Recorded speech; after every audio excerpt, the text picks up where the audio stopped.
이제부터 3주간 특별 메시지를 진행합니다.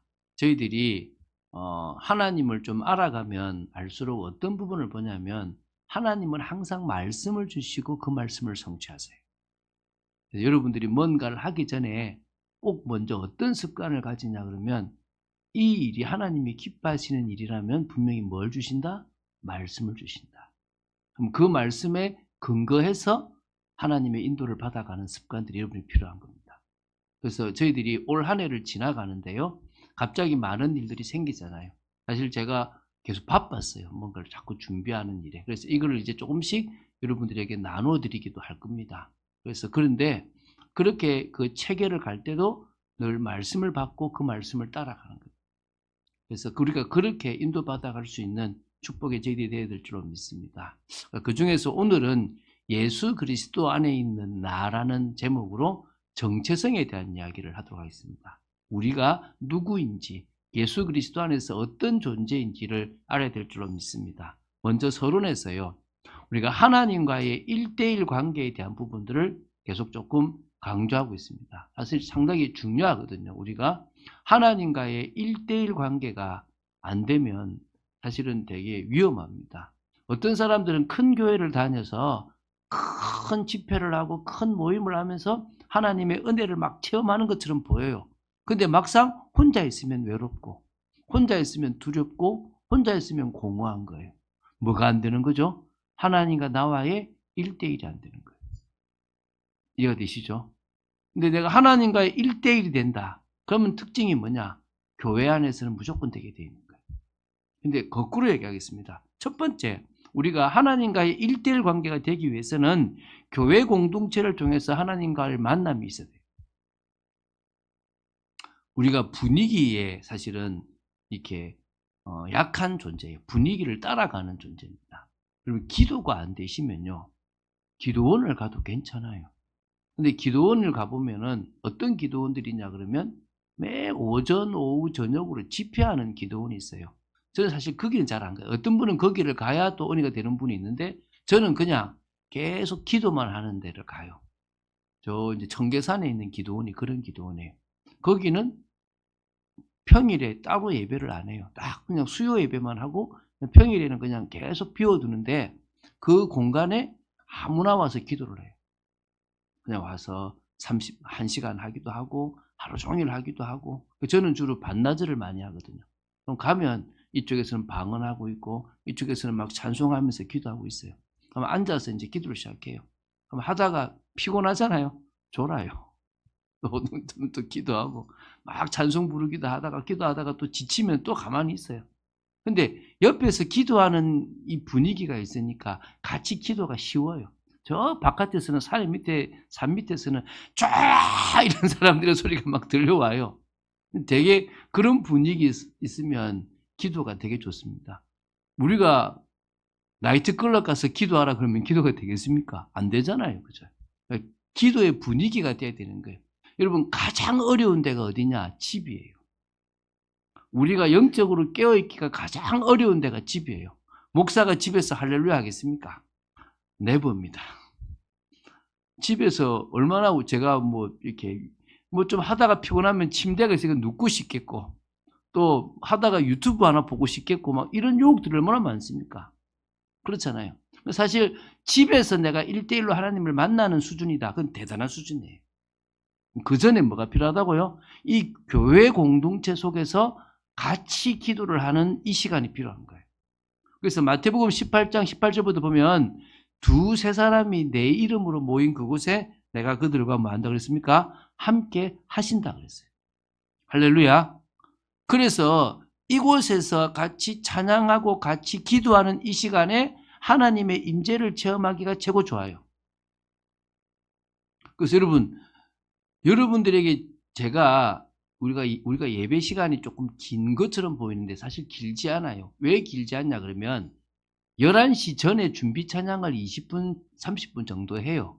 그러면 전체 치면 1시간 반이 돼요. 우리도 예배가 11시부터 찬양을 시작해서 거의 12시 반까지 마치니까 예배 시간은 동일해요. 단지 준비 찬양이라고 집어넣느냐 아니면 그냥 예배 속에 찬양을 집어넣느냐 차이라고 보시면 돼요. 저는 어떻게 했냐면 그냥 예배 속에 찬양을 집어넣은 거예요.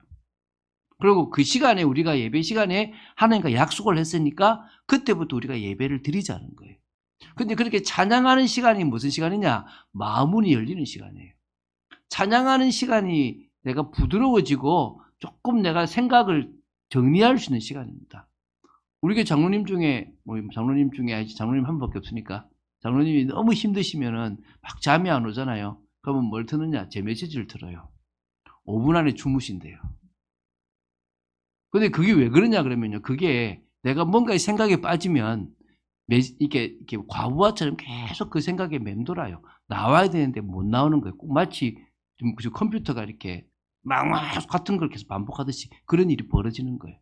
거기서 나오는 방법은 다른 생각을 해야 되는 거예요. 근데 다른 생각을 하기가 어려워요. 이 생각에 붙잡히고 나면요. 계속 생각이 맴도는 겁니다.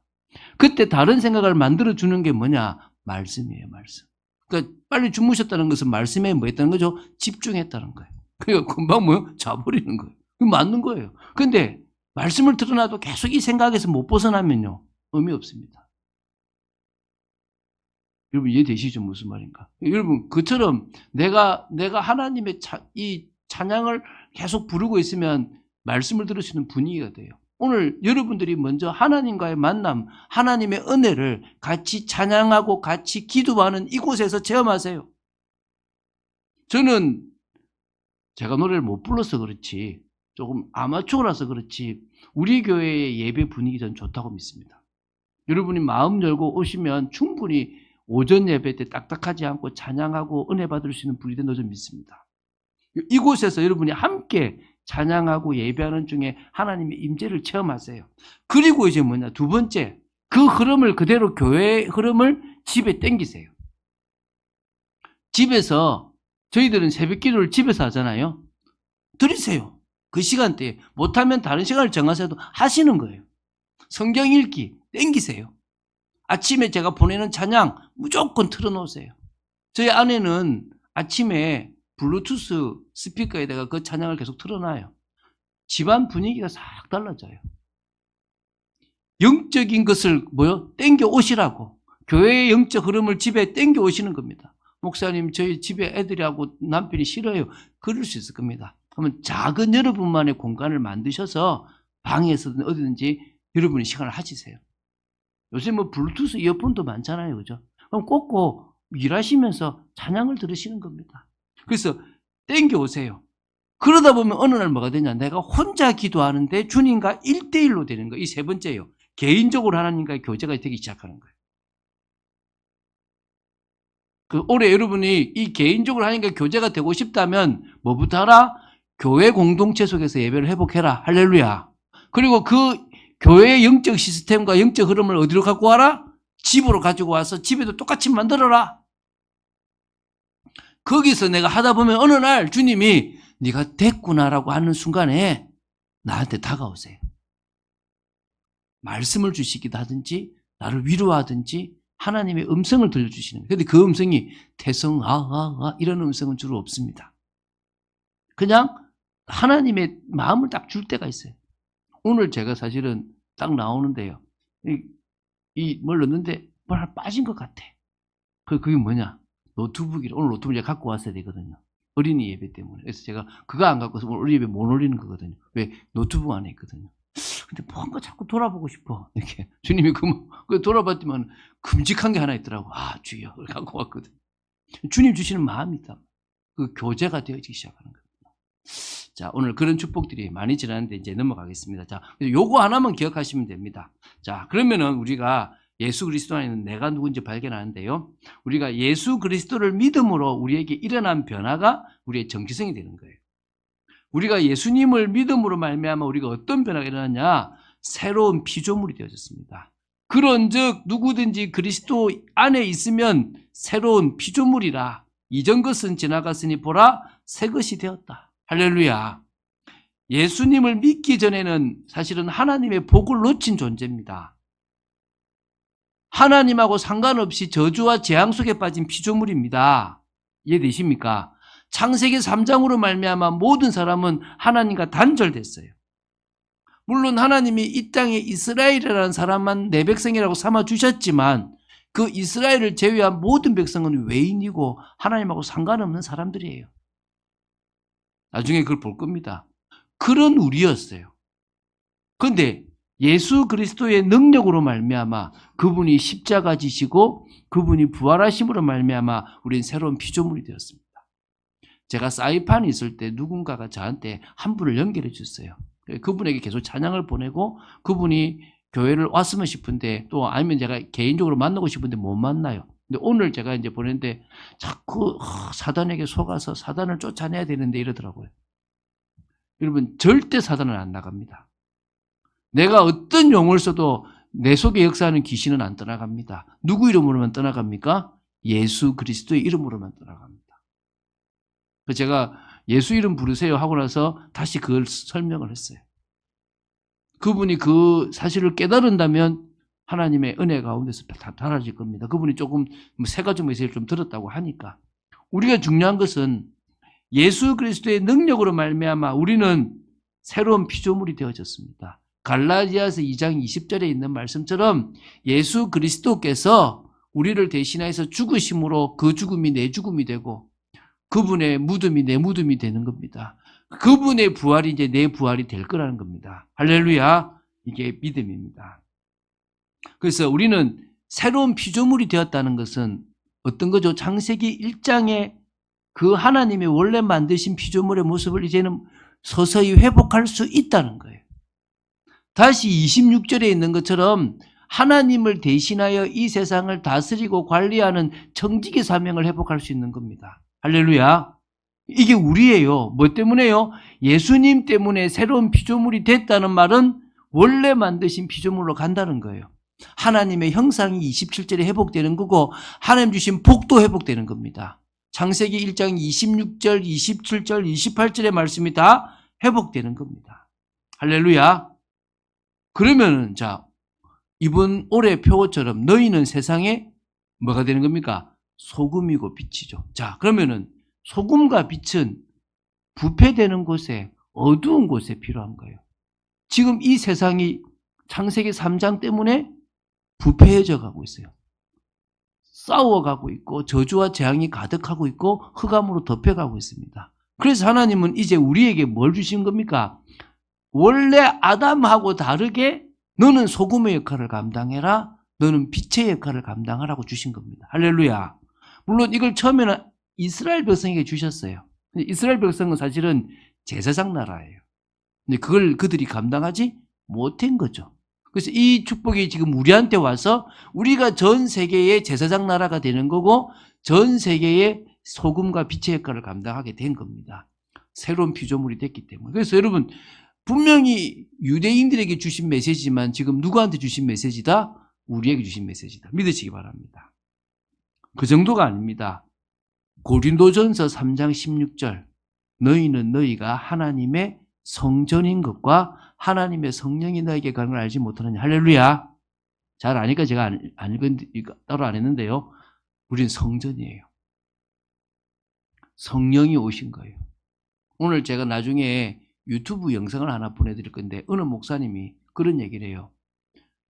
동쪽으로 갈까요? 서쪽으로 갈까요? 이거 할까요? 저거 할까요? 사실 지금은 하나님이 그렇게 답 안 주세요. 거의. 근데 구약에는 줬어요.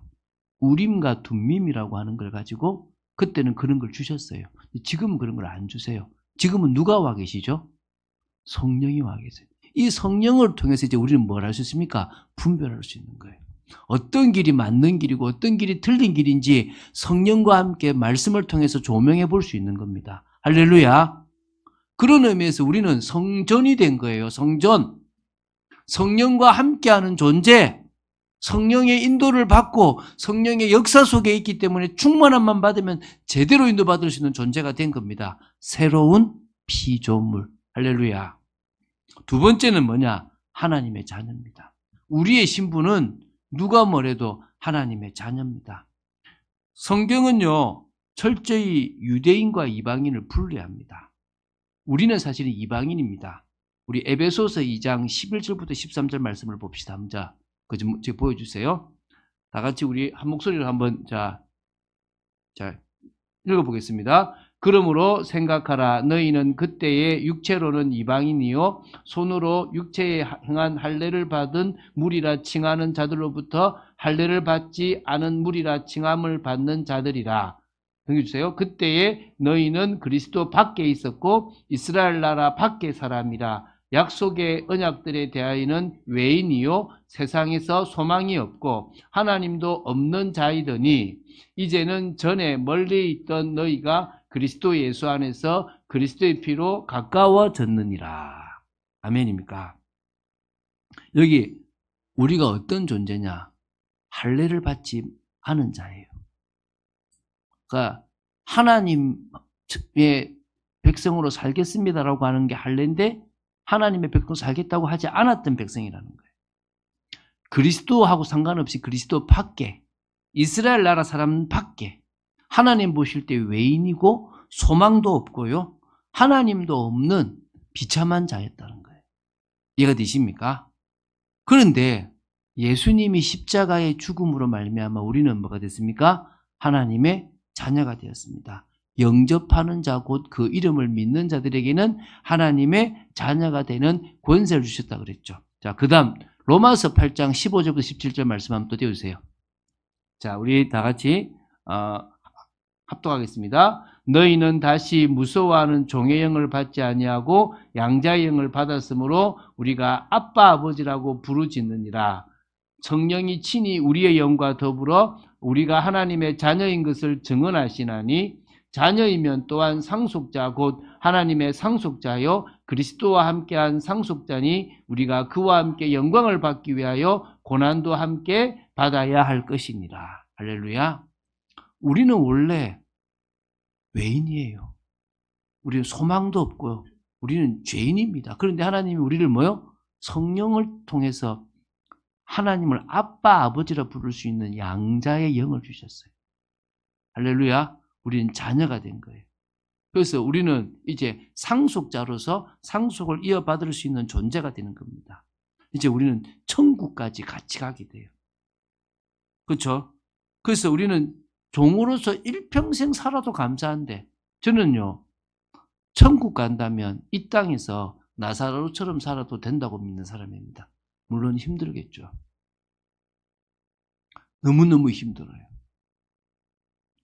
제가 여러분 아시겠지만 항암 치료 받으신 분들은 알잖아요. 사람의 몸에 암덩어리가 생기면 이거는 제거할 방법이 없어요. 제거하면 되면 쉽지 않게 번지잖아요. 그래서 뭐합니까? 항암을 하잖아요. 그럼 항암은 뭐냐니까 암덩어리를 작게 만들고 죽이기 위해서 내 몸속에 뭐 하는 겁니까? 독을 집어넣는 거예요. 독을. 참 사람 몸이 그래도 참 버틸 수 있는 게 그 독을 내 몸에 넣었는데 암덩어리가 작아지지만 나는 어떻게 돼요?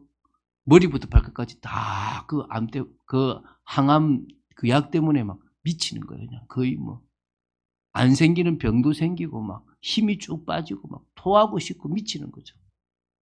그런데 그 시기가 지나면은 우리는 뭐죠? 바뀌잖아요. 얼마나 우리가 힘듭니까? 근데 여러분, 우리가 천국만 갈 수 있다면은 그 고난을 당해야 된다면 당해야 되는 거예요. 근데 그렇게 놔두지 않고 내가 너와 함께 하겠다. 할렐루야. 내가 너와 함께 하겠고 네가 가는 모든 길에 내가 복 주겠다. 너를 축복하는 자에게 내가 복 주고 너를 저주하는 자를 내가 저주해버릴게 라고 말씀하셨어요. 넌 내 자녀야. 아무도 건드릴 수 없는 내 자녀라고 만들어주셨다니까요. 근데 예수님은 너희들은 친구야. 내가 너희들에게 일을 시키지만 내가 하고자 하는 일을 다 알려줄 거야. 나한테 귀 기울여봐. 할렐루야. 여러분 그런 존재입니다. 세 번째입니다. 우리는 그리스도의 제자입니다. 자, 앞에 두 가지는 이제 축복이죠. 이제 그러면서 우리에게 뭘 맡기냐? 사명을 맡기신 겁니다. 할렐루야. 요한복음 15장 1절부터 8절이 사실 되게 중요한 말씀이에요. 포도나무는 예수님이고 거기에 붙어있는 우리는 뭐다? 가지다. 그러니까 포도나무에 가지가 붙어있어야 되잖아요. 여기 지금 잎이 살아있는 것은 나무에 붙어있기 때문에 잎이 살아있는 겁니다. 가지가. 근데 그 가지를 내가 꺾어버렸다. 아무리 이뻐도 아무리 튼튼해도 일주일이면 말라서 죽어버려요. 우리는 주님께 붙어 있어야만 되는 존재입니다. 할렐루야. 주님의 은혜로 살아가는 존재입니다. 목사 좀 됐고 한 30년 됐으니까 이제 뭐 말씀 안 들어도 되겠지. 천천만만의 말씀입니다. 하나님 말씀 안 듣는 순간에 목사는 무너집니다. 그렇게 영권 많았던 목사님이 하나님 말씀 안 듣고 은혜 놓쳐버리면요, 두려워 떠는 목사가 되어버려요. 성도도 마찬가지입니다. 은혜 놓쳐버리면 끝나버립니다. 근데 그 은혜 있으면요, 내게 능력 주시는 자에서 내가 모든 것을 할 수 있다가 되는 거예요. 근데 붙어 있기만 하면 뭐가 되느냐? 열매 맺어요. 자, 우리 요한복음 15장 8절 말씀 떼주십시오.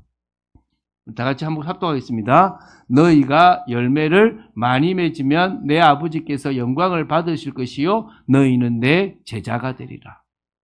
우리가 주님께 붙어 있기만 했는데 열매를 맺어요. 그 열매 때문에 누가 영광 받습니까? 하나님이 영광 받아요. 그러면 그 때문에 우리는 제자로 인정받는 겁니다. 자, 우리 한 말씀만 더 보겠습니다. 베드로전서 2장 9절입니다. 떼어주시기 바랍니다. 우리 존재가 어떤 존재인지 다 같이 합독하겠습니다. 그러나 너희는 택하신 족속이요 왕같은 제사장들이요 거룩한 나라요 그의 소유가 된 백성이니 이는 너희를 어두운 데서 불러 내어 그의 귀한 빛에 들어가게 하신 이의 아름다운 덕을 선포하게 하려 하심이라. 아멘. 자, 오늘 어떤 얘기입니까? 우리는 택하신 족속입니다. 우리는 왕같은 제사장입니다. 주님이 당신의 일을 우리에게 대신 맡겼습니다. 우리는 거룩한 나라고 그의 소유된 백성이고 그의 귀한 빛에 들어가는 아름다운 그 복음 덕을 선포하라고 우리를 불렀습니다. 할렐루야. 우린 제자의 사명을 감당해야 될 줄로 믿습니다. 자, 그러면은 제자의 사명이 뭐냐? 두 번째죠. 우리는 세상의 소금으로서 화목하게 하는 직분을 맡았어요. 이 고린도 후서에서는 바울이 내가 화목하게 하는 직분을 맡았다 그래요. 그러면 지금 우리도 그 직분을 똑같이 이어받아서 우리도 화목하게 하는 직분을 맡은 존재입니다. 믿습니까? 자, 그러면 소금의 역할과 우리의 역할을 우리가 송구영신 때 했죠. 소금은 4가지 역할이 있다고 그랬습니다. 첫 번째가 뭐냐? 생명을 유지하는 중요한 역할입니다. 여러분 몸에 소금이 없으면 큰일 나요. 여러분 몸에 소금이 없는 순간에 죽어요. 여러분 너무 다이어트 한다고 물 많이 먹으면 어떻게 됩니까? 큰일 납니다. 이 소금 염분이 떨어지면 죽습니다. 잘못하면. 소금이 우리 몸에 적당하게 있어야만 우리는 살아갈 수 있습니다. 할렐루야.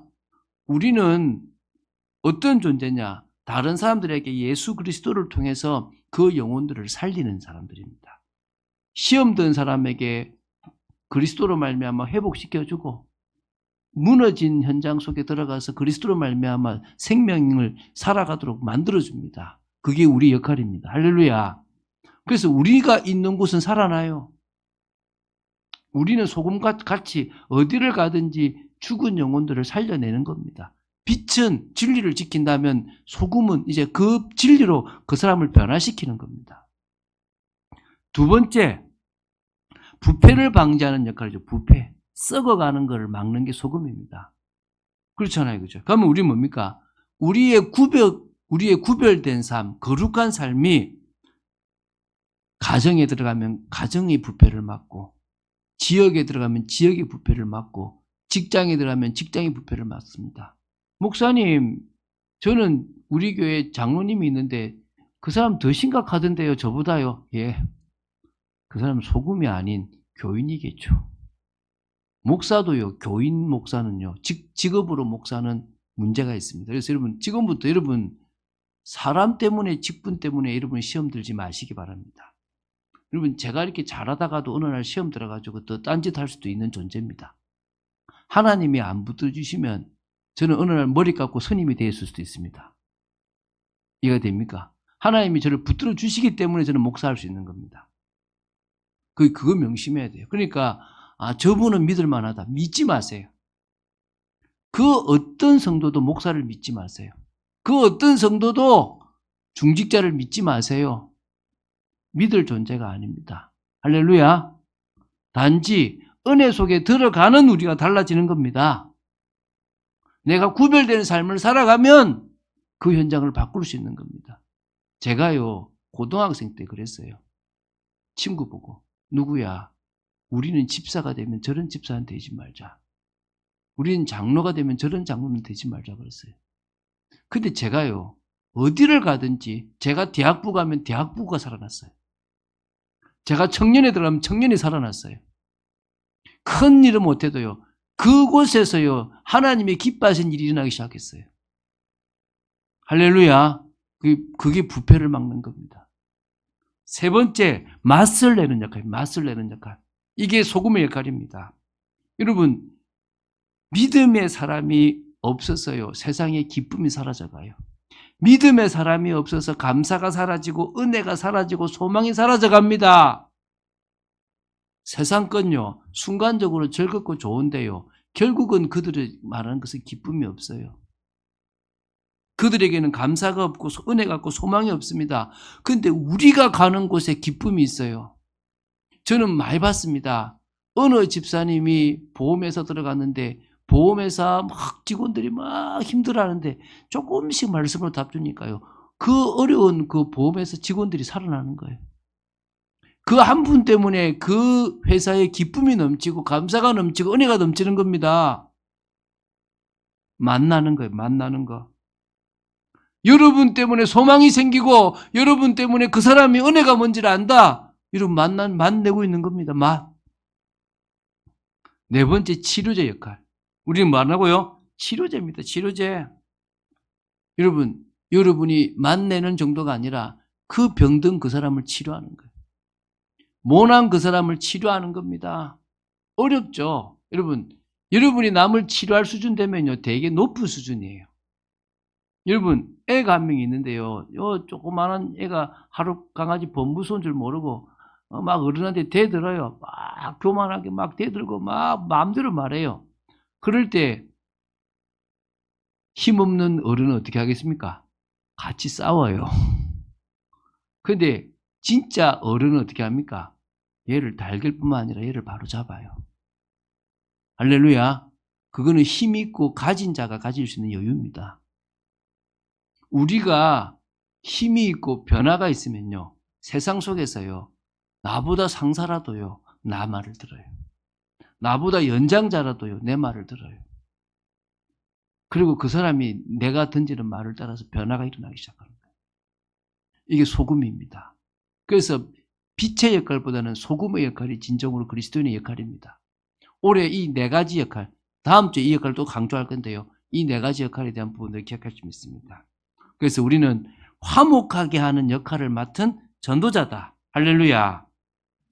하나님께서요, 친히 예수 그리스도를 통해서 우리를 당신과 화목시키십니다. 오늘 나왔죠?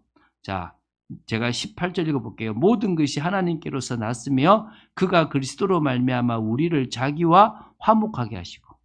다 하나님께로부터 났어요, 모든 게. 근데 뭐요?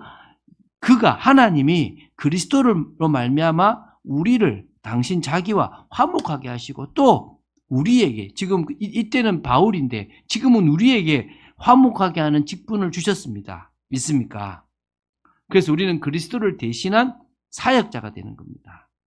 그래서 곧 하나님께서 그리스도 안에 계시사 세상을 자기와 화목하게 하시며 그들의 죄를 그들에게 돌리지 아니하시고 화목하게 하는 말씀을 우리에게 부탁하셨습니다. 우리가 이제 화목하게 하는 말씀을 받았습니다. 그러므로 우리가 그리스도를 대신하여 사신이 되어 하나님이 우리를 통하여 너희를 권면하시는 것 같이 그리스도를 대신하여 간청하노니 너희는 하나님과 화목하라.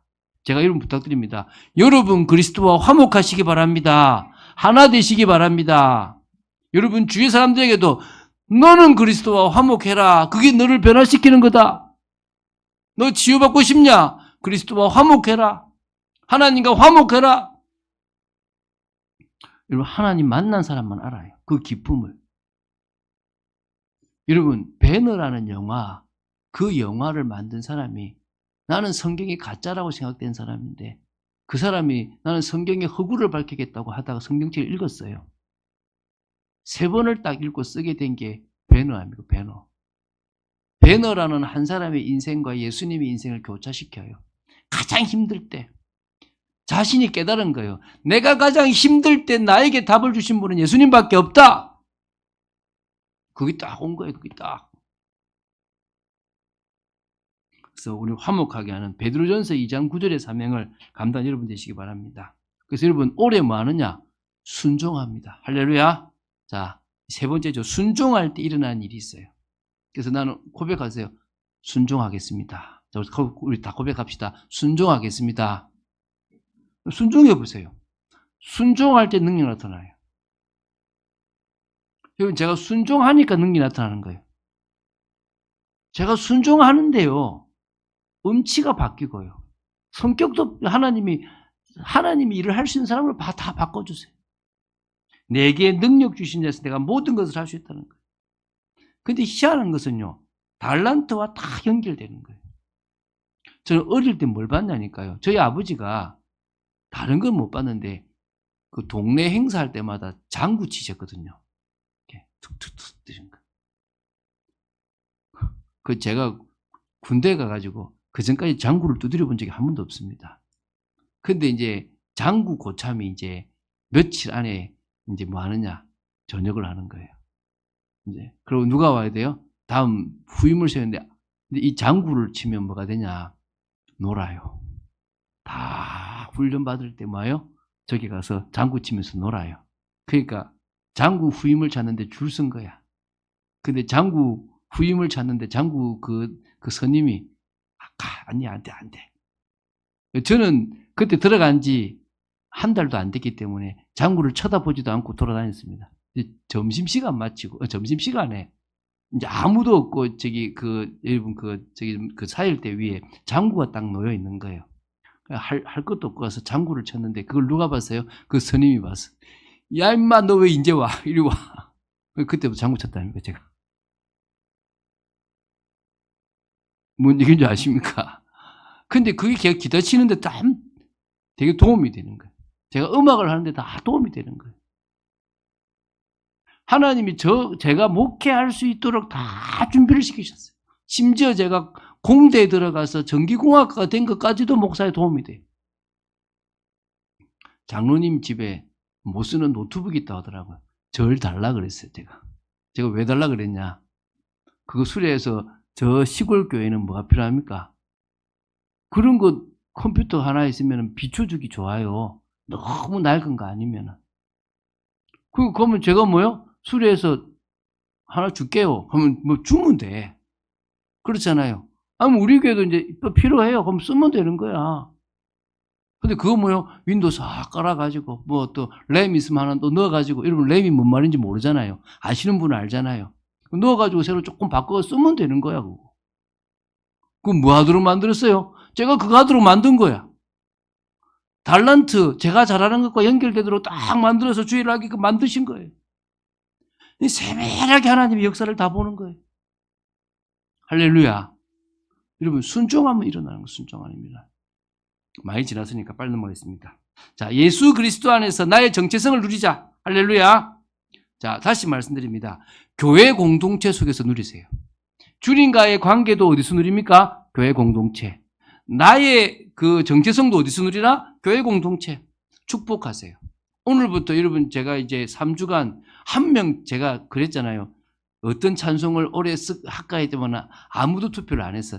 오늘 아침에 한 분이 투표하셨어요. 뭘 했으면 좋겠다라고. 그래서 제가 그랬습니다. 이번 주부터 3주간 하나씩 할 겁니다. 보시고 선택하세요. 그랬거든요. 그래서 아직까지 투표는 시간이 남았습니다. 이번 주, 다음 주, 그 다음 주인데 그 찬송이 뭐냐? 축복하는 거예요. 마지막에 여러분 하는 찬송은 여러분 개인 받지 말고 손 좀 들고 옆에 축복하시는 겁니다. 당신 행복이다라고 또 달려도 곤비지 않게 되라라고 축복하는 겁니다. 할렐루야. 자신감이 생기고 변화되도록. 그리고 교회는 새 가족한테 맞출 겁니다. 우리 교회는 오래된 사람들이 터줏대감처럼 그룹 만들지 않았으면 좋겠습니다. 자꾸 새로운 사람들하고 같이 엮여서 새로운 분위기를 만들어 가시기 바랍니다. 두 번째, 가정신앙 공동체를 꼭 만들기 위해서 기도하시기 바랍니다. 사실 가정에서 어려운 게요. 격려의 말이에요. 사랑의 말을 가족한테 하기가 어려워요. 이미 상처가 골이 깊으면요. 어렵습니다. 그러니까 자식들이요, 부모가 던지는 말에 자신감을 상실해 버렸어요. 이제 뭐 하느냐? 언어를 바꾸시는 겁니다. 자식은요, 부모가 던지는 말에 달라져요. 제가 또 한입 했거든요. 제가 입하면 얼마나 또 이렇게 잘 트는지. 그럼 얼마나 좋습니까? 제가 바꿨다. 제가 절대 망하라. 그것을 안 합니다, 제가. 저는 그냥 사랑한단 말. 여러분, 경상도 남자가 사랑한단 말 하기가 얼마나 어려운지 아십니까? 그 말을 제가 하고 살아갑니다, 지금. 여러분, 가정에서의 모든 좋고 나쁜 일들을요, 하나님의 계획의 눈으로 딱 바라보시면요, 이게 다 은혜로 보입니다. 지금 자녀가 어려워하는 것도 은혜로 볼 수 있습니다. 할렐루야. 그래서 가정에서 신앙 공동체 이루십시오. 세 번째, 현장에서 신앙 공동체 축복을 봅시다. 할렐루야. 교회 공동체와 가정 공동체를 누리기 시작하면 현장은 쉽습니다. 할렐루야. 그건 다음에 좀 더 얘기하겠습니다. 자, 결론 맺겠습니다. 자, 소금으로서의 맛은 예수 그리스도 안에서만 가능합니다. 예수 그리스도 밖에서는 소금이 된다, 안 된다? 안 돼요. 내가 아무리 날고 기도요. 성철 스님이 저보다 훨씬 착합니다. 더 대단하고. 근데 그분도 사실은 진짜 소금의 역할은 못해요. 소금은 그리스도 안에 있는 사람만 할 수 있습니다. 믿습니까? 그래서 맛을 잃지 않으려면 그리스도 예수 안에 있어야 됩니다. 그 말은 성령을 따라가시기 바랍니다. 매일 교회의 흐름을 집에 가지고 오고 주님과 교제하는 흐름을, 영적 생활을 놓치지 않는 구별된 삶을 살아가세요. 이번 주 첫 주 드렸잖아요. 도전하세요. 마지막 주까지 나는 예배 성공한다. 그 말은 여기에 나오란 말이 아닙니다. 제가 적었죠? 나는 출장을 가서 다른 데 가도 나는 예배 드린다. 할렐루야. 정 안 되면 집에서 예배 드린다. 나는 예배에 성공할 것이다. 찬양도 드리고 기도도 하세요. 그 축복을 누린 여러분 되시기를 주 예수 그리스도님 축원드립니다. 주는 그리스도시요 살아계신 하나님의 아들이심을 고백합니다. 우리가 첫 예배를 이 말씀 특별하게 나누게 하심을 감사합니다. 저희들이 올해 이 특별한 말씀을 가지고 응답받는 삶을 살아가기 원하고 하나님의 역사를 이루는 삶을 살아가기 원합니다. 붙들어 주시고 역사하여 주시옵소서. 주 예수 그리스도 이름으로 기도드립니다. 아멘.